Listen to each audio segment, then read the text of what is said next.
将军，在下宇文破军，好久不见呐！你是谁？陆石呢？在取你性命的路上。传令，在，先杀了这个妖妇！是，给我杀！李丞相，虎豹营果然将计就计，进入琉璃谷了。坐。还做什么呀？我来是告诉你，进入琉璃谷的人根本不是陆氏，他们这是要攻上山头后发制人呢。你怎么就不着急呢？要不我这个丞相你来当？我赵启龙把你当成兄弟，你怎么什么都不跟我说呢？无妨，他们不过是负隅顽抗罢了。今日琉璃谷天朗气清，陆石休想借物攻上山头，他与谷中替身，皆必死无疑。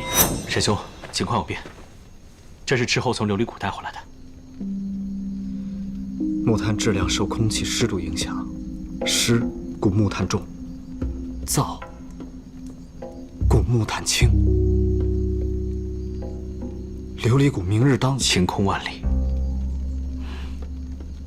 若无大雾掩盖，成功突袭的概率是多少？不到30%。有糖吗？有，但你要糖做什么？有就行了。这里常年打仗，遍地粪土，你再去找人铲些粪土过来。粪土？土法提炼硝石。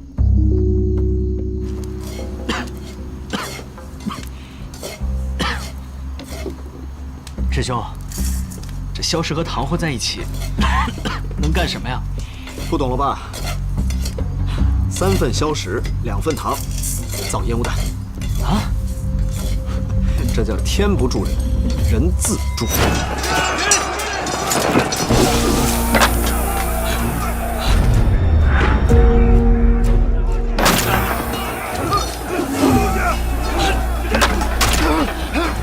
小云喊我，大将军不好了，山路已被大雾掩盖。那就给我封乱箭！敌军大战了，敌军上山了！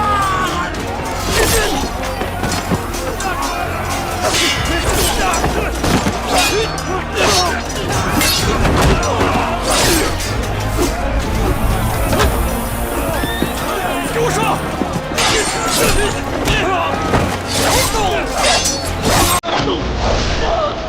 不是河队，出敌断之！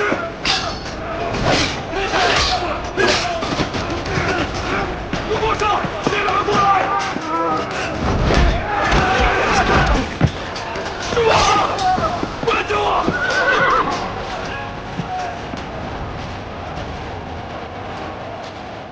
原来是个粉面小将。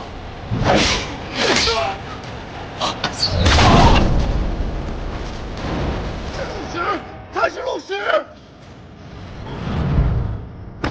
不好，雪海之日即是今日！